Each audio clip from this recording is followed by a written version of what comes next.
Welcome to Cruise News, your daily update on everything happening at sea. Visit cruisenews.io to see today's stories and sign up for email alerts. So today we have a few specific reports to cover. We're looking at some, shifting operational realities in the cruise industry. Right. We have some destination limits in Greenland, some changes to onboard entertainment, and also a pretty interesting alternate use for some vessels in Italy. Yeah, the Italian story is a very clear example of ships functioning as, well, mobile infrastructure. Exactly. So let's start there. This is happening in Taranto, Italy. Right. And it's for the Mediterranean Games, which those begin on August 21st. Yeah, August 21st. And according to the dispatch here, they are hosting over 4,000 athletes. 4,000. 4,000 athletes, and they're coming from 26 different countries. That's a massive logistical undertaking for any city. It is. Yeah. And, instead of utilizing traditional land-based housing, they're using 2 cruise ships. Right, at the naval base. Yeah, the Italian Navy's Qaqortoq Naval Base. They've opened that up to host these ships. Which makes sense from a security standpoint. Right. So let's look at the actual vessels they're bringing in for this. Sure. The primary ship is the Aroya. The Aroya, yeah. Yeah. Formerly the World Dream, I believe. Right. And the specs on this, let me just check the numbers here. It's listed at 150,695 gross tons. Yeah, 150,695. That is a substantial piece of hardware. It really is. Built in 2017. Right.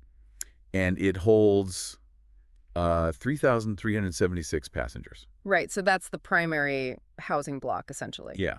And they're pairing it with a smaller ship, the Romantika. The Romantika. Yeah, and that one is 40,803 gross tons. Okay, so significantly smaller. Right, and it handles about 1,200 people. Got it. So between the two of them, you have the capacity for the 4,000 athletes.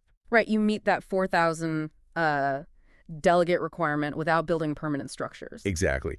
But the interesting part is how they're managing the daily logistics between the two ships. How so? Well, according to the facts here, the attendees who are sleeping on the smaller ship, the Romantika, Yeah. they aren't staying on that ship for everything. They actually have to transit over to the larger ship, to the Aroya, for their meals and other services. Oh, I see. Yeah. So the Aroya is essentially acting as the central hub or the main dining hall for the entire event. Right, which means you have this daily flow of people between the Romantika and the Aroya right there at the naval base. Right, right. And then after the games conclude, the Aroya has a pretty extensive repositioning schedule. Yeah, it doesn't just stay in Italy. No, not at all. Let me read the itinerary here. Okay. It's a 2-part repositioning. So first it goes from Marmaris to Istanbul. Right. And then the second part, it heads down through the Suez Canal. Through the canal? Okay. Yeah, to Sharm el-Sheikh. Got it. And then it eventually home ports in Jeddah, Saudi Arabia. Jeddah, right. Yeah. So that's a very clear example of, the mobility of these assets. They serve as housing in Taranto for a specific date, and then they completely change regions to fulfill a different operational requirement. Exactly. It's a very factual look at how ships can be utilized for global events. Right. But moving on to our next story, we're seeing kind of the opposite effect when it comes to local infrastructure. Yes.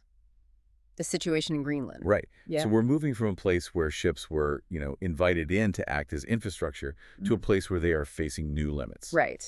So the government of Greenland and Naalakkersuisut, they have issued official recommendations for cruise ships to actively avoid certain fjord areas. Right. They're trying to establish some boundaries there. Yeah. And the reports state this is directly driven by concerns from local residents. Yeah, the locals are pointing to a few specific issues. Noise is a major one. Noise, right? And wildlife disturbance. And they also want to preserve these natural areas for traditional hunting and fishing, and also just local recreation. So it's a conflict of land use, essentially, or waterway use. Exactly. And the scale of the tourism there is, well, it's quite large. Yeah, what do the numbers look like? Well, just in the coming weeks, looking at the port schedules, there are over 20 calls scheduled just for Qaqortoq and Nanortalik. Over 20 calls? Yeah, over 20. Just in those 2 locations? Right. And it's not just, small expedition ships either. Oh. No, the list of brands operating there includes some very large mainstream lines. Who's on the schedule? We just go down the list here. You have Carnival, Carnival, okay. Yeah, Carnival, Virgin Voyages, Virgin, wow. Holland America is there. Mm-hmm. And then in the premium and luxury tiers, you've got Celebrity, Oceania, and then, of course, the expedition lines, Seabourn, Seabourn. Explorer Journeys, and Viking. Viking as well. So it's a very broad mix of tonnage entering these areas. It is, and it's not just those two towns.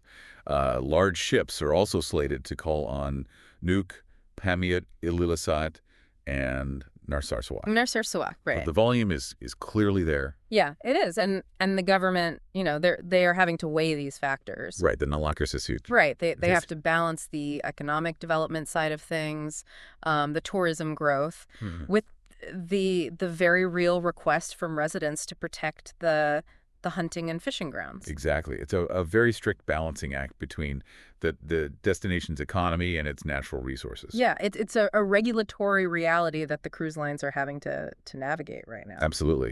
Which that actually transitions us into our final report for today. Right, the onboard revenue. Yeah. Because as these physical destinations, like the Fjords in Greenland, begin to impose these strict limits on where the ships can go. Right.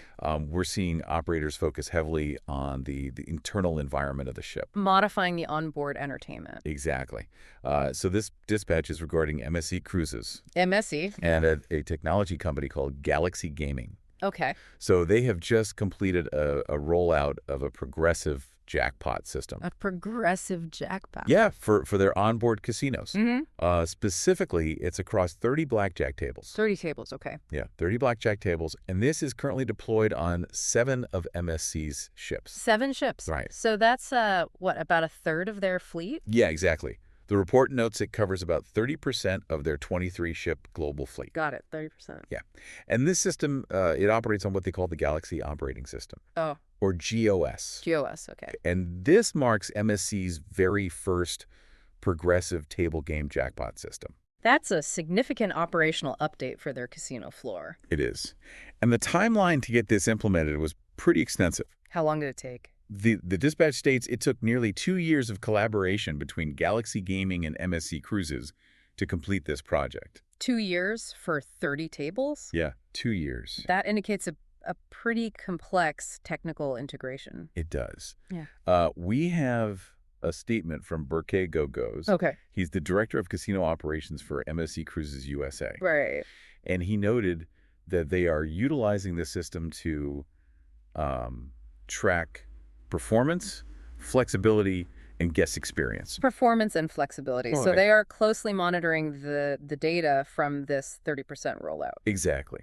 But there are quite a few details that the companies are choosing not to disclose at this time. Right. What is missing from the report? Well, Galaxy and MSC refused to disclose the actual jackpot value. The values, okay. Yeah. They also didn't provide the specific game rules. No game rules. Right. They declined to say whether the ships are linked to each other electronically for a shared jackpot. Oh, that's interesting. So we don't know if the pools are isolated per ship or fleet-wide. Exactly. That wasn't disclosed. And they didn't even name which 7 ships in the fleet currently have this technology installed. They didn't name the ships. I know they didn't. Well, in the gaming sector, holding back proprietary operational data during a partial rollout is fairly standard. They are testing the mechanics of this progressive system, and they likely want to keep those specific performance metrics internal. Yeah, that makes sense. Yeah. It's a major shift in how the table games operate on board, so protecting the details of the rollout is a priority for them. Absolutely. Well, that covers our 3 main dispatches for today. We covered a lot of ground. We did. We looked at ships acting as athlete housing in Italy. Right, the Aroya and Romantika. Yeah. And then the local government recommendations restricting access to specific fjords in Greenland. The limits on the destination side. Right. And finally, the 2-year rollout of MSC's new progressive table game tech with Galaxy Gaming. Yeah, the changes to onboard revenue streams. Exactly. And, reviewing these 3 specific factual reports today, it does present a thought regarding the future of the industry. How so? Well, if we are seeing vessels being officially utilized as sovereign naval base housing, right, and simultaneously facing physical restrictions in traditional natural destinations, while also deploying these highly proprietary internal digital gaming networks, It makes you wonder about future vessel design. That's a fair point. Will the next generation of maritime engineering begin to prioritize these modular, self-contained operational capabilities over the traditional port-to-port leisure transit models we're used to? It's an operational question the industry is definitely facing right now. It is. Well, that brings us to the end of today's report. Thanks for listening to Cruise News. Visit cruisenews.io to catch up on the latest updates and sign up for free email alerts.